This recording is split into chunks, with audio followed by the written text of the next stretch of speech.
Hello, my very good friends, and welcome to another episode of Time Between Times storytelling with me, Owen Staton.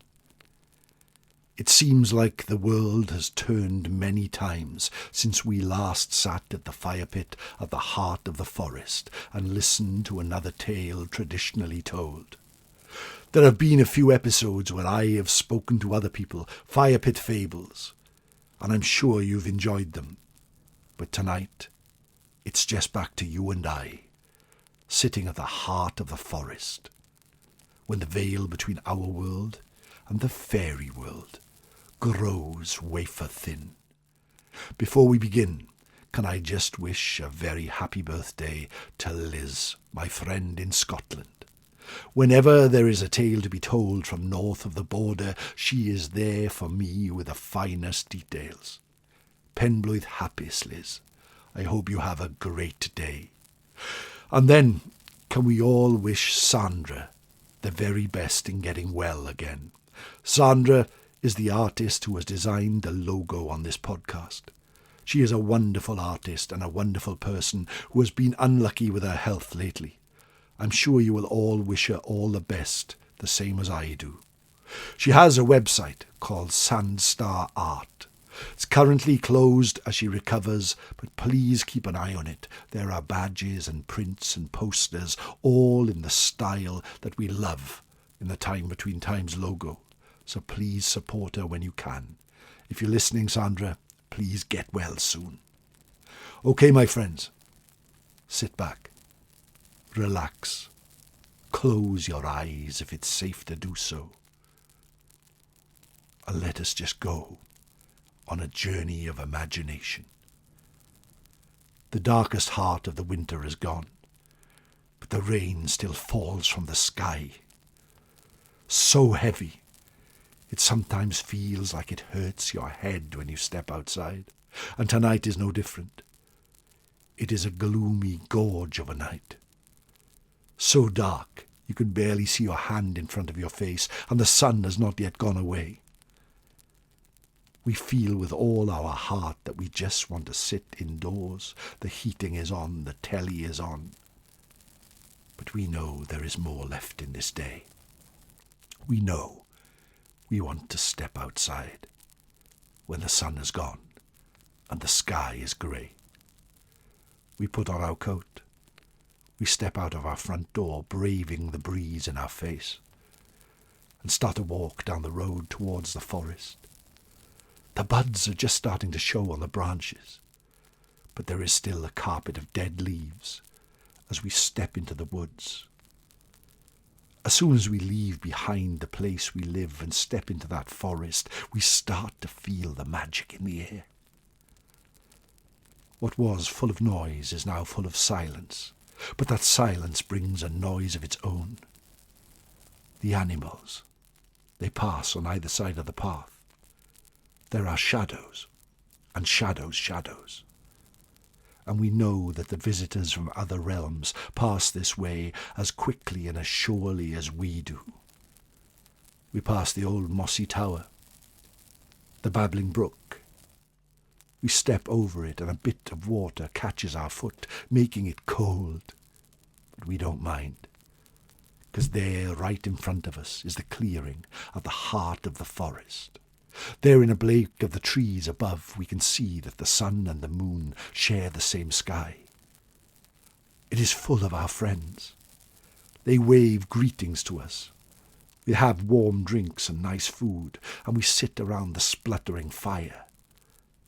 Because now is the time between times, the time when it's neither night nor day, but the sun has gone and the sky is grey, the time when the veil between our world and the fairy world grows wafer thin, so thin that for a few moments, and just a few moments, we can reach into their realm, and for a few moments they can reach into ours. You see, now is the time that people see lights in the sky. Now is the time that people see the Tylwyth Teg, the fairy folk, the very folk. Now is the time that people see ghosts. Now is the time between times. So join me as we lose our imagination in a tide of tales, as the storyteller gets up and starts to weave his tale. Long ago and far away, in Northhamptonshire, on the other side of these fair isles, there was a house called Rushton Hall, built by Francis Tresham, he who was famous for the gunpowder plot. It stands in its own ground, as proud as Punch. But our story does not take place there, oh no. We do not step into its fine tapestried walls, because behind it there is a far stranger place. The Triangular Lodge, as it's known, like a piece of Swiss chocolate dropped from the sky, it stands there, as strange as anything you have ever seen. It only has 3 sides, and every room is in the shape of a triangle. Every corridor in the shape of a triangle. It is a place of which Pythagoras would be proud, and Francis Tresham built it as an oddity, as somewhere he could go, and legend has it that the gunpowder plotters on the darkest nights at the heart of winter would gather in the Triangular Lodge, and there, sitting in a triangular room next to a triangular fire, plotted the downfall of the king. Of course, Mr. Tresham came to a sad end, but that is a tale for another time, and we must forward a couple of 100 years to the year 1790, where this place was now owned by Lord Robert Cullen, a great lord and peer of the land. He had a soft spot for the Triangular Lodge, and there his hunting parties would gather on moonlit nights to hear tales of great stories of heroes in the past as the mead would flow. And on a night such as this night, something strange happened that caused our tale to come to fruition. Old Lord Cullen leant against the fireplace. There were 2 stone roses carved there into the wall, and as he placed his hand upon one of them, it suddenly started to move. Now, of course, in the years gone by, these houses were full of hiding places, secret rooms and the like, priest holes. And this is what they thought it was. All the people from the hunting party peered in, and all they could see was darkness. They placed their hand within the tunnel, and it vanished in front of their face. Some of them swore that they could hear chittering voices coming from within. Others swore they saw a small light far away in the gloom. But Lord Cullen, nor none of his friends, had the courage to move inside that dark passage. The next day he put a proclamation up in the village, saying he would offer £50 to anyone with the courage enough to find out where that dark passage went. The first day passed, and nobody came forward, for all would have feared of these dark catacombs below the house. Some said it was a road to hell, others said to Annwn, the other world. Some said that a dragon once lived in these parts, and all of them feared to go there. The second night passed, and yet nobody came. But on the third night, at the time between times, the time it was neither night nor day, but the sun had gone, and the sky was grey, there came a small knocking at Lord Cullen's door. And there they were, Joe and Sue Coombs Waller, who lived in the village far below. Joe was a fiddler, played the violin, and every night in the tavern he would play until the nights grew dark. Everyone knew how talented he was, and his songs would fill the air. But they were poor, and poor indeed. Joe spoke up. "My lord, I hear that you have asked for someone to go into this tunnel that you found, and maybe, just maybe, find where it goes." "Of course, that's what I would like." Then I am happy to do it. I will play my fiddle so you can hear me move. And then, if anything happens, you will be able to find me. They went into the room with the fireplace, and the Lord showed the Coombs Waller the stone rose, pushed it in. And sure enough, the passageway opened. All three of them peered within. Joe tuned up his violin, and then looked at both of them. "My lord, my wife, wish me the best. The £50 you will give to my wife on my safe return." "Thank you, my lord. I'm going." And with that, he turned, ducked underneath, and disappeared into the passageway, playing his fiddle, his favourite tune, Moll in the Wad, a tune that had echoed through the taverns of the area for many years.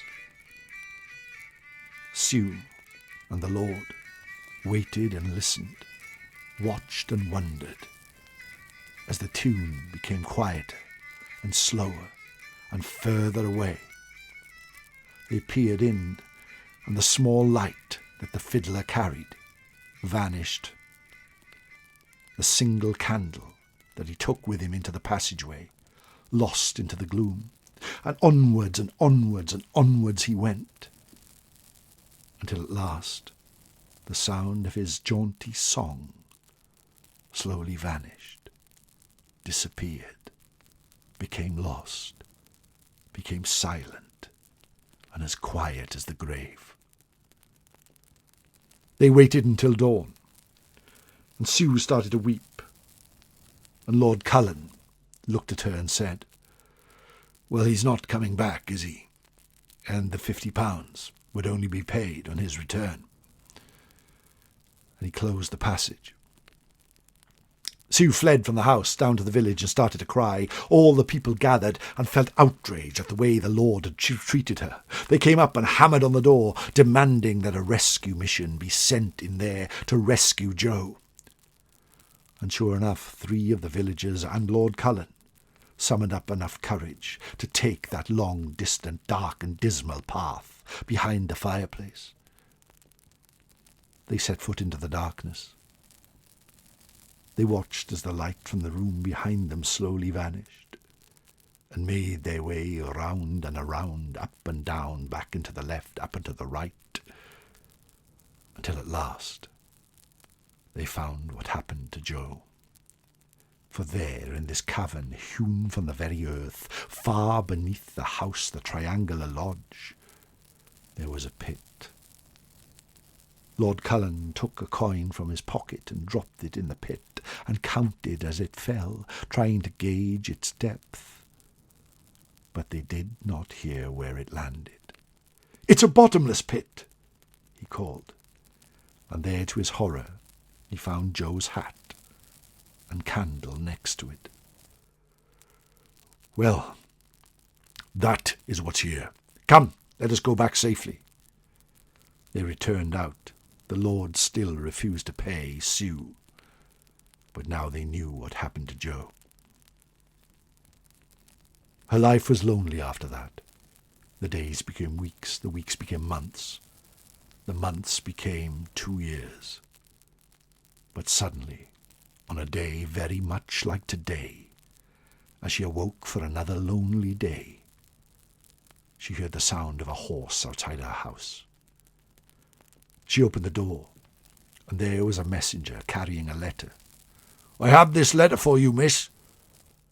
She opened it, looking in disbelief as she saw the handwriting of her beloved husband upon the envelope. And inside was a letter.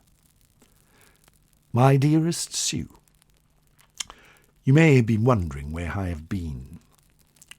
When the sound of my song vanished from your ears, you must have felt and felt the worst. But you see, I came across a pit. I stepped and I fell, and down into the dark I went. I thought I would fall forever. But no, I suddenly stopped. I landed on the ground. and I looked out and saw light. I was in another cavern, deep, deep below. I walked and came out into the light, and unbelievably, I was in a land known as Australia, where I now live happily.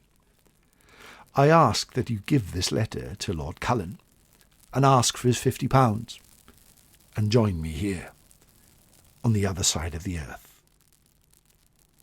You can imagine Sue's amazement. You can imagine Lord Cullen's amazement. You can imagine all in the village's amazement as those who gathered around Rushton Hall and the triangular lodge heard this incredulous tale. But pay up he did, giving Sue £50. She went to Australia and was never heard from again. Some say it was some great trick, that he was never found, and she forged the letter. But others say it was true, that there he was on the other side of the earth, living in richness and fulfilment and truth. And that, my friends, is another tale told at the time between times, for you, by me, Owen Staton. But if you get a chance to visit the triangular lodge at Rushton, walk into its triangular rooms, triangular corridors, see the triangular fireplace, and at dark, just as the sun sets and the moon rises, at the time between times, it is said that you can sometimes hear the sound of the fiddler deep beneath the earth, playing as he wanders through the passageways that lead to the centre of the world and beyond. Thank you so much for joining me here. It feels so good to be back. If you want to support me even more, why not leave a lovely review and say how much you enjoy the podcast? That means a lot to me, and it makes the show easier to find for those who wish to listen. You can join me on ko-fi.com/Owen Staton and buy me a Ko-fi. I could do with one now. Or even become one of my growing band of Patreon followers at patreon.com/Owen Staton7. Diolch yn fawr am gwrando. Thank you so much for listening, my friends. I hope you have a great week. Nosta.